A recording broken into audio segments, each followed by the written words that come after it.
Dans cette leçon, nous allons apprendre à utiliser la fonction rechercher et en même temps la fonction remplacer. Elle se trouve à droite du menu accueil. Donc si je clique sur rechercher, il va me proposer la dernière recherche que j'ai faite. Donc, admettons que je recherche l'automne. Alors il va donc me trouver toutes les occurrences du mot automne. Vous voyez ici, donc là il est sur la seconde. Ici, il est sur la suivante. Une autre possibilité que j'ai, donc je vais continuer, donc je crois que j'en ai 5, voilà. Et la cinquième qui est ici, si je continue, il me dit que la vérification est complètement terminée.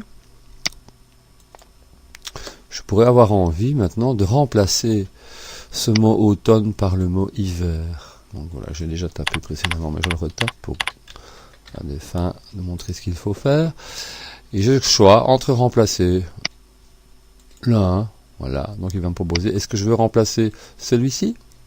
Alors si je mets remplacer, vous voyez que là ici, automne à la campagne est devenu hiver à la campagne, ou si je suis sûr de remplacer toutes les occurrences d'automne, eh bien il suffit que je clique remplacer tout, et il me dit, ici, j'ai bien remplacé 4 occurrence de automne puisque j'ai fait la première avant.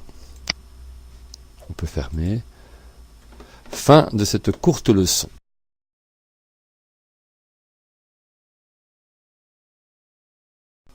Dans cette leçon, nous allons apprendre à utiliser le correcteur orthographique. Ce n'est pas une fonction très nouvelle, mais nous allons voir si Microsoft a amélioré l'efficacité de son outil d'orthographe et de grammaire. J'ai volontairement inséré un certain nombre de fautes ici dans mon texte. On va voir, bien sûr l'orthographe d'usage, ça c'est sûr qu'il va trouver, et on va voir pour le reste. Alors pour tester, nous allons dans révision, et puis grammaire et orthographe. Ici, il me propose, par rapport à l'Angleterre, effectivement, la correction correcte, bravo. Et donc il me propose bien Angleterre avec un A. Je peux faire modifier. Si jamais j'avais la sensation de l'avoir fait plusieurs fois dans le texte, je pourrais mettre remplacer tout. Mais donc comme ici je ne l'ai fait qu'une fois, je fais modifier. Alors maintenant Belgique, donc il a bien détecté que je n'avais mis qu'un B minuscule, donc je la modifie. Arboretum, j'ai effectivement mis un O à la place du U et il me propose bien la version avec le U. Période, j'ai oublié le E, donc je vais corriger, prendre, modifier, période. Ah, je dois descendre un petit peu plus bas. Métamorphose, donc ici, de nouveau, il me propose le PH à la place du F. Ah, il m'a trouvé quand même autre chose, j'ai mis exprès un E à initial, donc le vœu initial, et donc il détecte bien que le E est en trop. Donc il me propose, donc je vais remplacer. Professionnel, effectivement je n'ai mis qu'un seul N, donc je fais modifier. Automnal, qui est ici, j'ai oublié le M, donc je modifie. Il me dit que c'est corrigé. Néanmoins, j'avais fait d'autres fautes qu'il n'a pas pu repérer.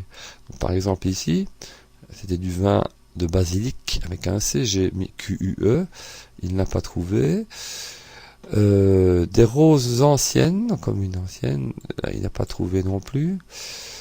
Je pense que j'avais encore mis d'autres fautes volontairement.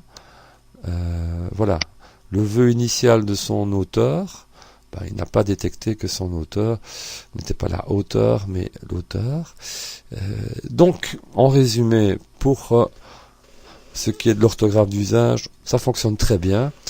Pour une analyse un petit peu plus pointue de votre texte, alors il faudrait recourir à des outils comme l'excellent Antidote, donc des outils qui vous permettront d'aller un petit peu plus loin dans l'analyse de votre document au niveau orthographique et grammatical.